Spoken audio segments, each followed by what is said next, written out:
Hey there! It's me, Eden.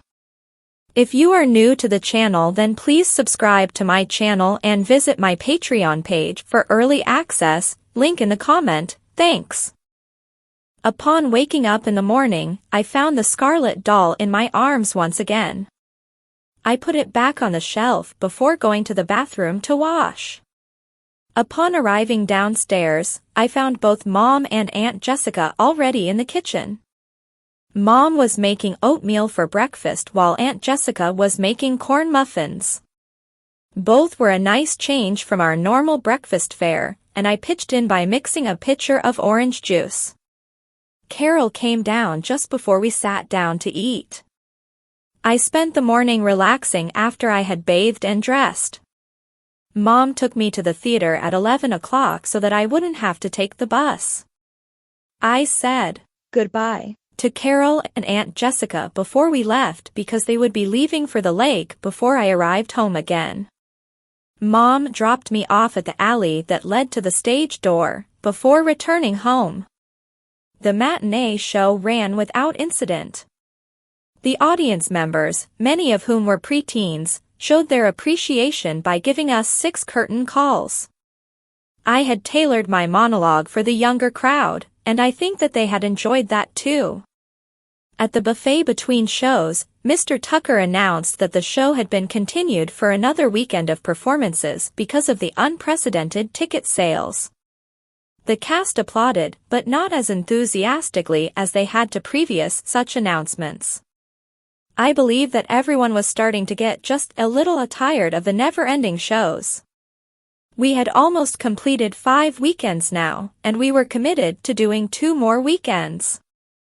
After the evening show, Debbie and I encountered autograph seekers outside the stage door again. I remarked afterwards that everyone in town must have our signatures by now.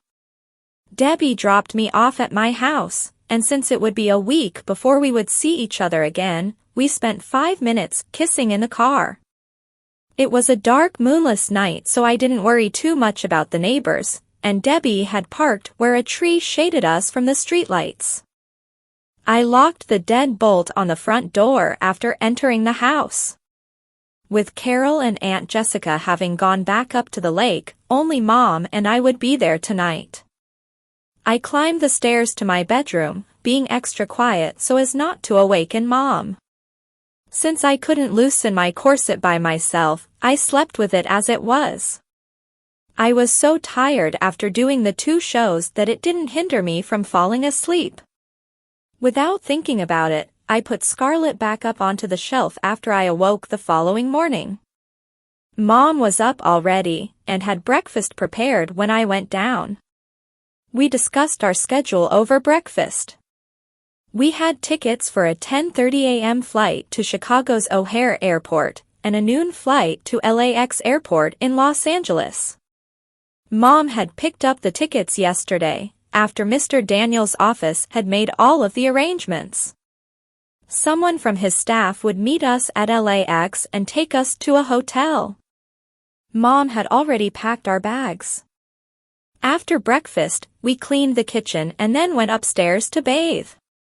Mom scolded me for not waking her to loosen my corset, and I told her that I was so tired that I hadn't even noticed. I scratched and rubbed the wrinkled skin of my torso as I relaxed in the warm, fragrant water of the tub. When it cooled, I added more hot water to heat it again, and shaved my body, making sure that I accounted for every last hair. If I was going to be under a microscope for the next few days, I wanted to be totally hairless. When I was done, I felt sure that I didn't have a single hair left below my neckline. After I had finished washing and exited the tub, I patted myself dry and powdered my body. I had walked into my bedroom and put on my underwear before Mom came in. She was dressed only in a slip since she had just finished her bath also. She helped me to put on my corset, then left to finish dressing while I sat and began working on my face. When I had completed applying my makeup, I dressed in the outfit that she had laid out for me. I was almost dressed when she came back in, but she helped me to finish while she was there. She brushed my hair and put it into a ponytail. I put on my earrings and jewelry while she sat and brushed her hair. Lastly, I put on my heels, and I was ready to go. I picked up my purse and went downstairs as Mom went to get hers. It was just 9 o'clock when the cab arrived to take us to the airport for our commuter flight to Chicago. We locked up the house and carried our bags to the curb. The cab driver placed them in the trunk of the car as we got into the back seat. By 9:30 we had arrived at the airport. An attendant at the curb took our bags and put labels on them after Mom showed him our tickets. Then he placed them onto a large four-wheeled cart, along with a lot of other bags. We walked inside and, after passing through a metal detector, walked to our gate. The plane wasn't loading yet, so we sat and waited until they called for all passengers to board. I was very excited since this was to be my very first plane ride. When they called our flight, we left the building and walked to the small commuter aircraft. Mom let me sit next to the window so that I could watch as the plane climbed out and the ground fell away. The small plane bucked and jumped as it clawed its way into the sky. Even after leveling off, the tiny plane continued to buck all the way to Chicago. None of the 20 or so passengers got ill though, and the flight lasted less than an hour. Upon landing at Chicago's O'Hare Airport, we deplaned and walked across the tarmac and into the terminal building. Once inside, we followed the signs to the gate where we would catch the non-stop to LAX. The very large jumbo jet was already at the gate, but it wasn't loading yet. I stood at the window and watched the attendants working on the plane. Some were loading baggage while others scurried around doing things that I didn't understand. I saw a man in a white shirt and blue blazer walking around the plane with one of the men who wore overalls. I think that he might have been a pilot or co-pilot from the way that he was dressed. After they completed their walk around the plane, pausing at several spots to point at the plane and discuss something, he nodded at the man in the coveralls and walked back to the lower level of the terminal building. 5 minutes later they called for passengers to board based on seat assignments. Mom signaled to me and I joined her on the line. We walked through an enclosed jetway that led directly to the plane. We were among the first to board, and it was then that I discovered that our seats were in the first class section. Once again Mom let me have the window seat. The flight attendants hurried around as they readied the passengers for departure. 10 minutes later the jumbo jet was pushed away from the terminal building and the engines were started. We taxied out to the runway to get in line behind other planes waiting to take off. I learned, from reading a card that I found in a pouch on the back of the seat in front of mine, that we were in a Boeing 747. As we taxied, the plane's speaker system gave instructions on how to fasten our seatbelts, and what to do in an emergency. A flight attendant stood in front and pantomimed in unison with the speech. She used several props such as part of a seatbelt. As we reached the front of the line in preparation to take off, the engine suddenly revved up for several seconds, then slowed down again. A minute later we moved into position to take off, and then suddenly we were rolling down the runway and picking up speed at an amazing rate. I felt myself being pressed back into the seat as first the front of the plane lifted from the ground, and then the entire plane sprang into the air. We climbed out at an impressive angle, then banked sharply to the left for about 20 seconds before beginning to level off again. I watched in fascination as everything on the ground grew smaller and smaller. By the time that we leveled off completely, it was only possible to identify roads, land contours, and bodies of water. We had climbed many times higher than the commuter plane had. Regardless of the limited visibility, I spent most of the trip watching out of the window. We received complimentary headsets for the movie, but the selection didn't appeal to me, so I used the headset to listen to music as I stared out of the plane. I had always heard stories about the poor quality of airline food, but we were served a surf and turf lunch that I thought was excellent. Mom had accepted 2 glasses of white wine, while I had to settle for Diet 7-Up. Hours later, as we descended towards LAX, I again had my face practically pressed against the window. I was fascinated by the way that tons of metal could float through the air. The pilot was very good and we hardly even felt it when we touched down. As first-class passengers, we were allowed to deplane first. Mom had never been here before, but we knew that by following the signs, we could find our way to the baggage area to retrieve our bags. As soon as we emerged into the terminal building from the plane's enclosed gateway, I spotted a man holding a sign that said C. Ramsey. We approached him and Mom said, "Hello. I'm Susan Ramsey, and this is my daughter Crystal. Are you waiting for us?" He smiled and said, "Yes, ma'am. I'm Bernard from the agency. Welcome to Los Angeles. I hope that I had a pleasant trip." "Yes. Thank you, Bernard." "Wonderful. I have a cart waiting if you're ready to go." Mom nodded and he said, "This way, ladies." He led us to what looked like a golf cart. He helped Mom and I to climb up onto the rear seat, and then took his seat next to the driver. As soon as we were aboard, the electric cart started moving down the hallway, passing people that we had seen on the plane. The cart took us as far as the metal detectors, and then we had to climb down and get onto an escalator to go down to a lower level where Bernard escorted us outside to a waiting IMO. He took our baggage claim checks and went to retrieve our luggage while we relaxed in the comfort of the air-conditioned car. 15 minutes later he returned with a skycap pushing a handcart that contained our bags. They placed them in the trunk, and then Bernard climbed into the front passenger seat and instructed the driver to go. As we rode, he pointed out several points of interest, and gave us a brief history of the area as well as a geography lesson. We now understood the relationships of Hollywood, Burbank, Studio City, Beverly Hills, Malibu, Santa Monica, Venice, and other areas. After a 20-minute ride, the limo pulled into the parking lot of a Ramada in which, according to Bernard, was not too far from the offices of Daniels and Lewis. We stepped out as the driver activated the remote lock, which opened the truck, so that he and Bernard could get our bags. They carried them into the building and led the way to a room that had been pre-arranged for us.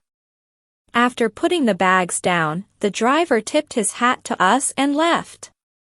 Bernard handed Mom a large manila envelope that he said contained instructions and a schedule from Mr. Daniels. Then he wished us a pleasant evening, smiled and said, "Goodbye," and left. The room in which we had found ourselves was not a bedroom at all. It was more like a living room with a tiny kitchen at one end, and it was obvious that this was a suite. We discovered 2 bedrooms, one on either side of the main room. After each selecting a room from the nearly identical pair, we carried our bags in it. We hung our clothes in our closets immediately to reduce wrinkling, and then placed a call to Aunt Jessica and Carol up at the lake. We gave them the phone numbers where we could be reached in the event of an emergency, and filled them in on our trip so far. We spent about 15 minutes on the phone before ending the call. They wished me luck for the coming week, and wished both of us a safe trip home. After we had rung off, we sat at the small kitchen table to read what was in the envelope that we had received from Bernard. There was a letter of welcome and a brief schedule for the next 3 days. A car would pick us up at 9 a.m. tomorrow and bring us to the office. There was also a guidebook to Los Angeles, which concentrated mainly on restaurants. If we preferred, there was a restaurant on the premises that we could use, and charge the food bill to the room. Since it was only 4:30 Pacific time, we decided to go do something. That something turned out to be a trip to the famous Santa Monica Pier. I wanted to see an ocean up close. We used the guidebook to find a taxi company, and called it. While we waited for the cab to arrive, we finished putting our things away, and fixing our makeup. The cab pulled up just as we left the building. Mom told him a Santa Monica Pier, and we were off. As we rode, I marveled at the different lifestyle evident in California. I absolutely loved the palm trees, which were in evidence everywhere. Arriving at the pier, we found that it was teeming with people. Best of all, none of them paid the slightest bit of attention to me. Mom and I spent several hours on the pier, watching the ocean and the people, and having dinner. At 9 o'clock, we hailed a cab and returned to the inn. It may be 9:30 in California, but we were feeling like it was 11:30, and the end of a long day. Watching a little television after getting ready for bed, we turned in when the evening news came on. As tired as I felt, sleep did not come easy. I was very apprehensive about tomorrow's events. And just as I was beginning to think that I would never fall asleep, I finally dozed off. When I awoke, the clock radio read 6:05. I walked to Mom's room and saw that she was also up. She helped me to remove my corset and I left to take a bath. We were ready to go when the car arrived at 9 o'clock. Mom had ordered tea and muffins for breakfast, and we had had time to eat before leaving. It was only a 5-minute ride to the offices of Daniels and Lewis. Bernard greeted us as we entered the shimmering, mirrored glass building, and he escorted us up to Mr. Daniels' office. The secretary told us that we were expected and that we should go right in. Mr. Daniels stood up from his enormous executive chair as we entered, and he came around the desk to greet us. He asked us to sit down and pointed to a set of sofas. As we made ourselves comfortable, Mr. Daniels called his secretary and asked her to bring in some tea and coffee. She came in seconds later carrying a tray, which contained a pot of each, several cups, and a dish of pastries. As we had sat down, Mr. Daniels had said, "Welcome to Los Angeles, ladies. I hope that your trip was pleasant and that your accommodations are comfortable." Mom said, "Yes, thank you, Mr. Daniels. We've received a number of inquiries from companies requesting personal appearances in your home state. I take it that you have been telling them to call us? I felt that you were better equipped to negotiate with them."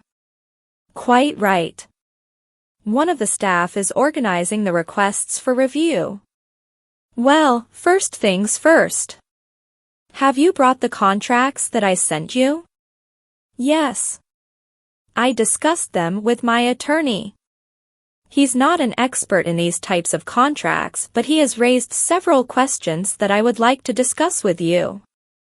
I listened as Mr. Daniels and Mom discussed the contract particulars. It took almost an hour before the final points were settled and the signatures applied to the contract. With that done, Mr. Daniels called his secretary and told her that we were ready to go downstairs.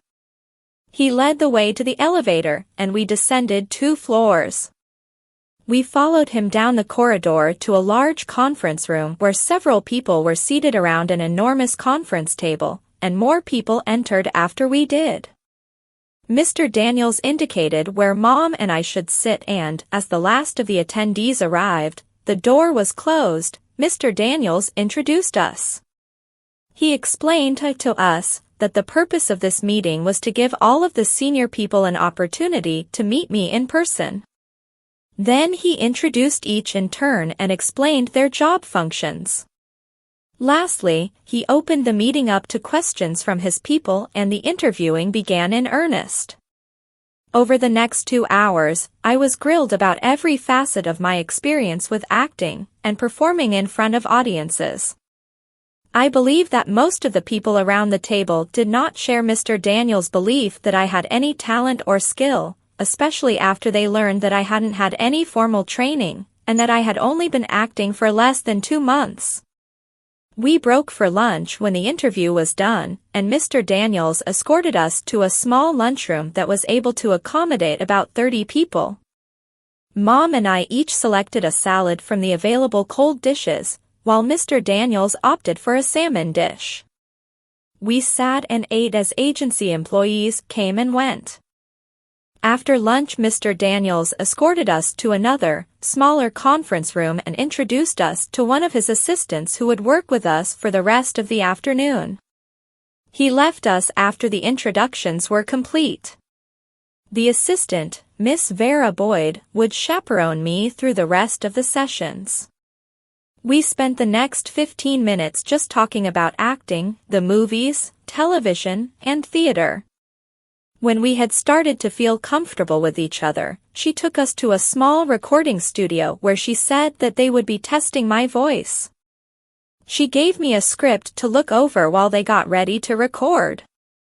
When they were ready, Miss Boyd asked Mom to step out of the recording room. Miss Boyd said that she was welcome to join them in the control room if she wished, and Mom accepted. When I was alone, a disembodied voice asked me to begin reading the script whenever I was ready. The script was not from a play, and did not require any emotion or acting. It was a typical script that a newsperson might read on the evening news. I had read through it twice before they were ready to begin, so I knew that I would not have any difficulty with language. I held up the script and started to read. "Excuse me, Miss Ramsey," the disembodied voice said. "Would you please lower the paper so that we can see your face?"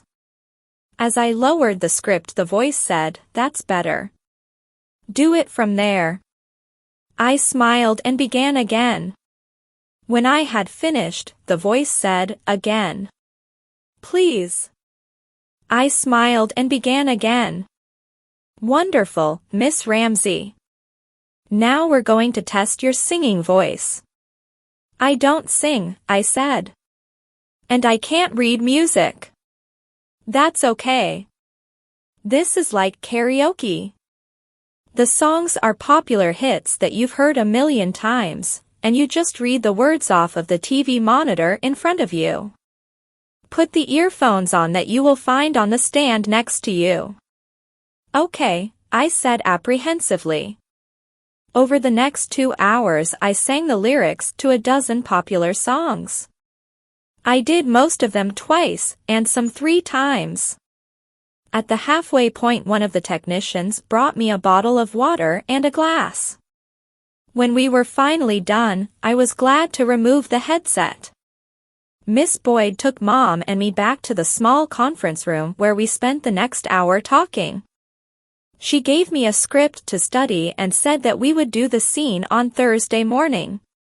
She said that I should study the script until I had it down cold if possible.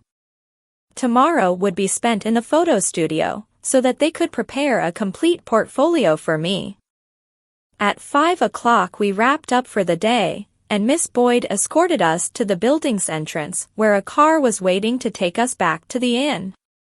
I was glad to relax and settle back into the seat as the car pulled away from the office building. Back in our rooms, I took 2 aspirin from the small medication case that Mom always traveled with. I swallowed them, along with a drink of water from one of the sealed bottles that I found in the refrigerator. Mom said, "Headache?" "Just a little throbbing. I'll be okay shortly." It was a tiring session today. Mostly I'm worried about tomorrow. "Why do you say that?" "Because I'm afraid of how they may want me to pose for the pictures. What if they want me to take my clothes off?" "Well, I won't let them ask you to do that. You're much too young for nude pictures." You're only 16, and they can't possibly insist on that. Mom, I said in a kind of whiny, exasperated voice. What is it, dear? Mom, it's not only nude shots that I'm afraid of. Other certain revealing poses, or costumes, might cause problems. I can't hide my secret in a bikini. I understand. You just leave that to me, dear. They won't require you to do anything that would cause you embarrassment.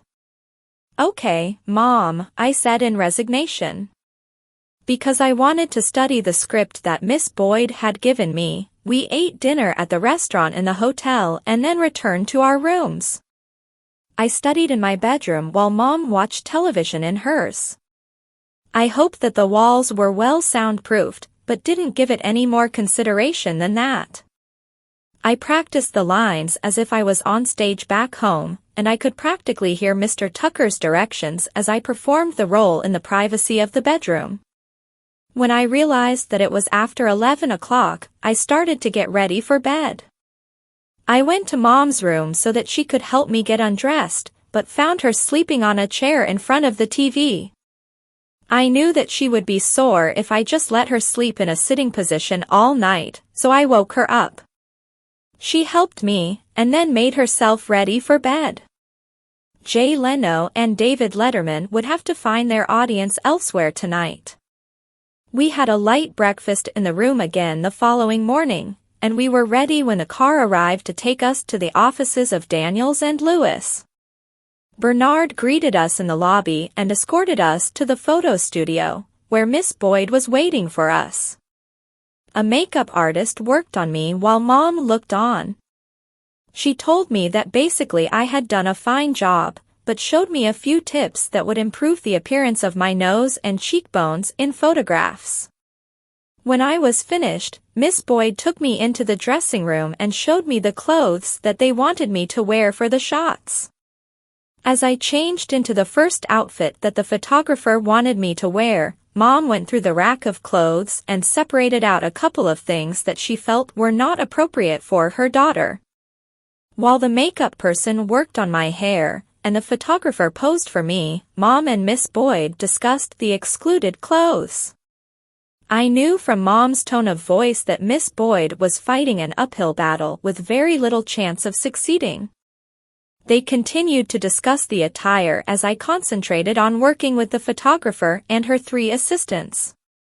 The photographer was upset with the exclusion of a bathing suit that was little more than a G-string, but neither she nor Miss Boyd could sway Mom's opinion that it was inappropriate for a 16-year-old.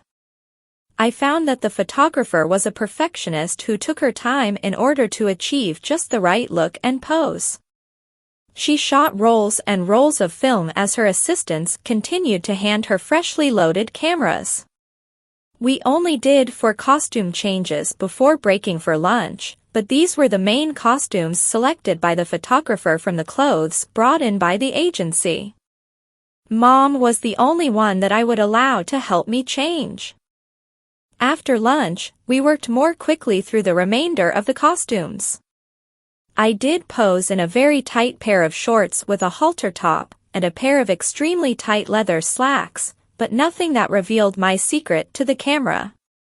After each change, the makeup person touched up my face and hair. A couple of times, the photographer called upon the makeup person to retouch spots that were reflecting too much light.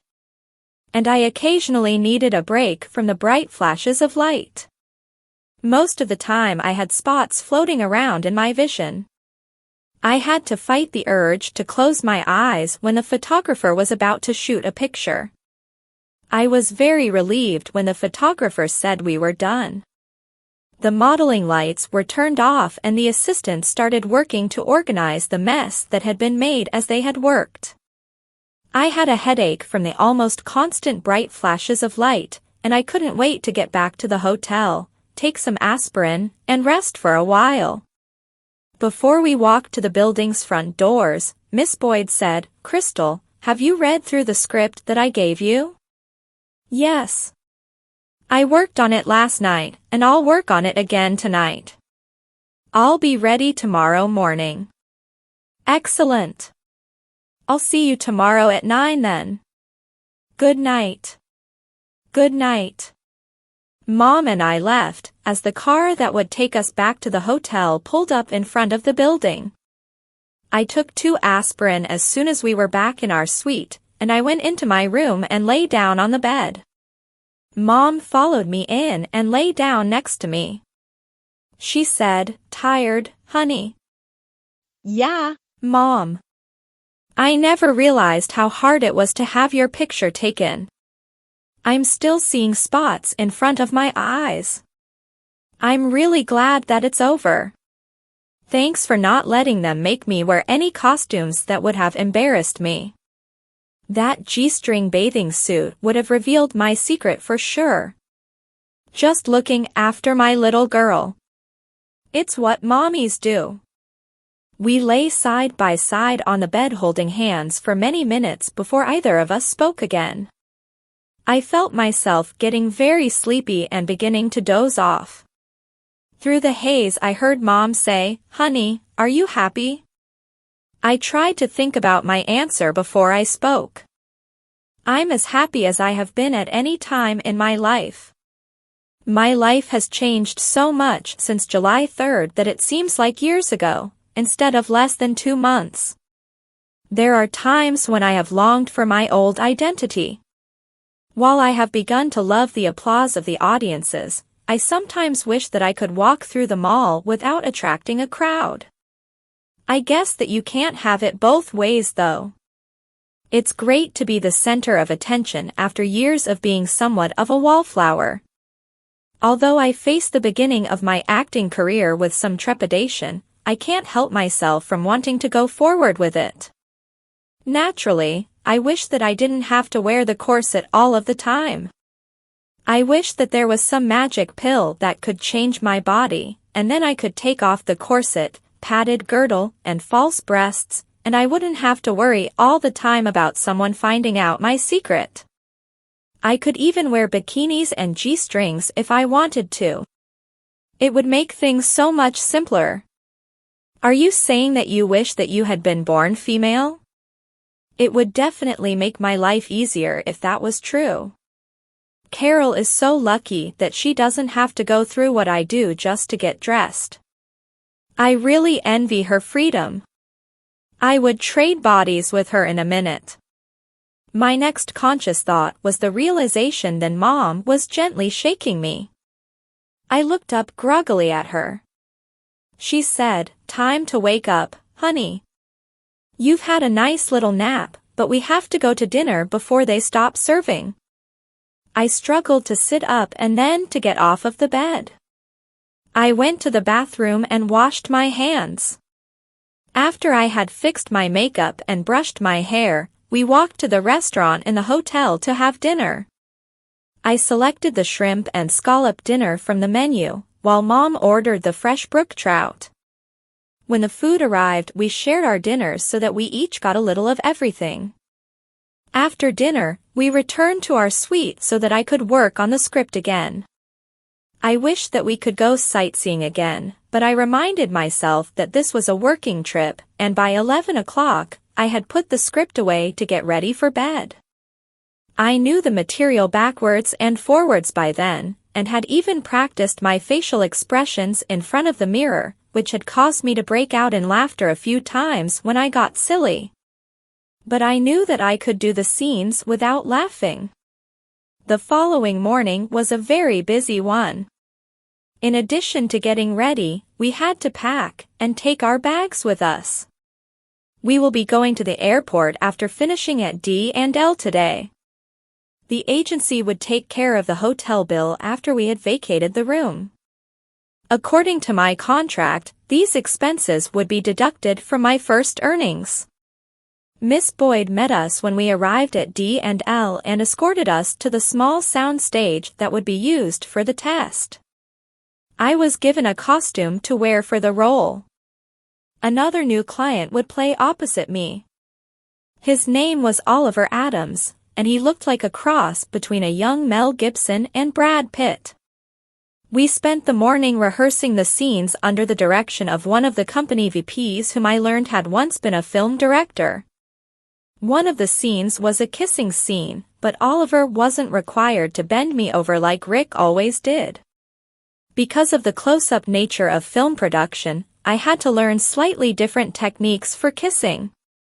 Movements were not so exaggerated as on stage, and there was no need to project your voice as I was so used to doing. A videographer used a small camcorder to record everything from the minute that we walked into the studio. An hour after lunch, Miss Boyd called for quiet and we played the scenes while video cameras recorded from 3 directions. We did each of the scenes several times, and additionally we did close-ups from a number of angles. The director told us that when it was edited, it would be like a 5-minute clip from a real movie. It could be used to demonstrate our acting talents to prospective casting directors who had never met us or seen our work. That was usually the second step, after the portfolio shots sparked some interest. By 4 o'clock we had a wrap for the day. Miss Boyd took us to see Mr. Daniels, after I had said goodbye to Oliver and everyone else on the set, and thanked all of them for their efforts.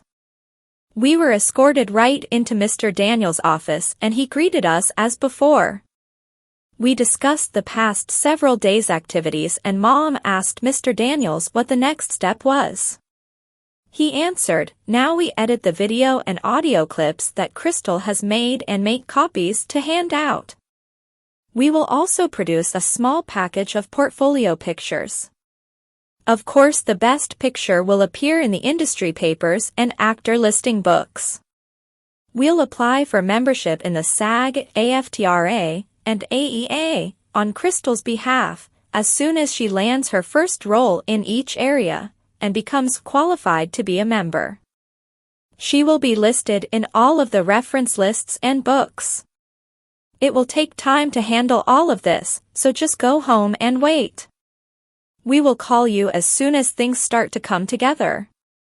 You probably won't hear from us for a couple of weeks, unless we make arrangements for you to do personal appearances in your home state as a result of the calls that we have already received." Mom said, SAG, AFTRA, and AEA. Screen Actors Guild, American Federation of Television and Radio Artists, and Actors Equity Association. When he had answered all of our questions, we exchanged our goodbyes and we left. Bernard was waiting with the car to take us to the airport. Bernard made arrangements for our luggage when we reached the airport and had arranged for an electric cart, like before, which took us to our gate. He stayed with us until our plane began to board.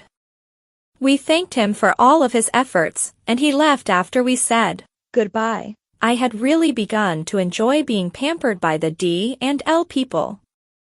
I sat by the window again on the way back. As we traveled east, day turned to night and I enjoyed seeing the lights flicker on in the cities and the towns across the county. We landed in Chicago about midnight, local time.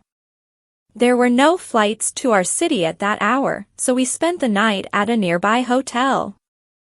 Please subscribe for the next part and visit my Patreon page for early access. Link in the comment. Thanks.